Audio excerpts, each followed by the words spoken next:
एक महिला भक्त वृंदावन से बिहारी जी लेकर अपने घर आई और तभी बाहर से गोलू घर के अंदर आया और माँ से पूछता है कि माँ, यह कौन है? तो मैया ने बोला, ये भगवान हैं और ये ही हमारे मालिक हैं। अब तो घर में जब भी कोई नई चीज बनती तो सबसे पहले बिहारी जी को भोग लगता। पहले यह सब चीजें गोलू को सबसे पहले मिलती थीं। इससे गोलू बहुत छिड़ने लगा और मन ही मन ठाकुर जी को कोसने लगा। एक दिन गोलू की माँ काम पर जाते समय बोली, गोलू, यमुना जी से मटके में जल भर कर लाना। जब गोलू पानी भरने के लिए जाने लगा तो जाते जाते बिहारी जी को कहने लगा, खाने के लिए तो सबसे पहले तैयार रहते हो, लेकिन काम तो मुझे ही करना पड़ता है। अगर यहाँ रहना है तो काम करो। कहकर गोलू यमुना जी से जल भरने के लिए चल पड़ा। गोलू जब यमुना जी में जल भरने लगा तो उसने देखा कि यमुना जी के अंदर बिहारी जी विराजमान हैं और कह रहे हैं, ला गोलू, घड़ा हम भर देते हैं। गोलू उनको देखकर हैरान हो गया और बोला, नहीं नहीं, मैं अपने आप भर लूंगा। लेकिन ठाकुर जी ने उसके हाथ से घड़ा ले लिया और भरकर घर ले आए। गोलू घर आकर डर रहा था कि अगर माँ को पता लगा कि मैंने ठाकुर जी से काम करवाया है तो आज मेरी पक्की पिटाई होगी। माँ ने घर आकर बिहारी जी को गीले कपड़ों में देखा तो एकदम से हैरान हो गई और कहने लगी कि गोलू, ये जरूर तेरी शरारत है, जरूर तूने ही इन पर जल डाला है। गोलू ने अपनी माँ को समझाने का बहुत प्रयास किया, लेकिन माँ ने उसको डांट कर चुप करा दिया और ठाकुर जी के भीगे हुए वस्त्रों को बदलने लगी।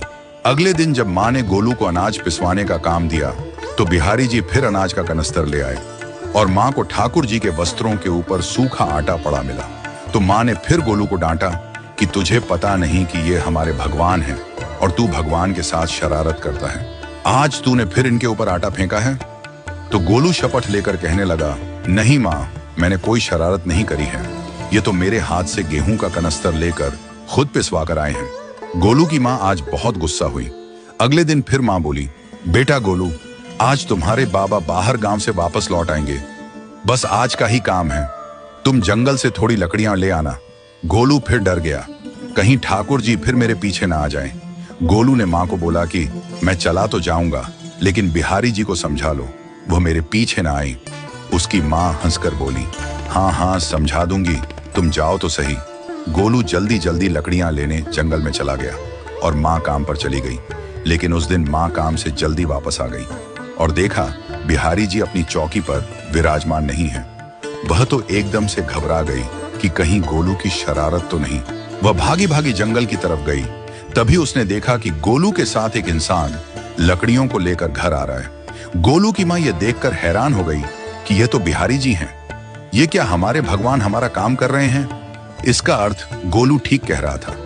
वह जल्दी जल्दी भागकर ठाकुर जी के पास गई और लकड़ियां उनके हाथ से लेते हुए उनके चरणों में गिरकर रोती हुई बोली, हे बिहारी जी, ये आप क्या कर रहे हो? मुंह गरीब का काम क्यों कर रहे हो? ठाकुर जी मुस्कुराते हुए बोले, हमें तो तेरे बेटे पर बहुत प्यार आता है। सब लोग हमें भगवान समझते हैं, लेकिन एक तेरा बेटा ही था जो हमको अपना मानता था।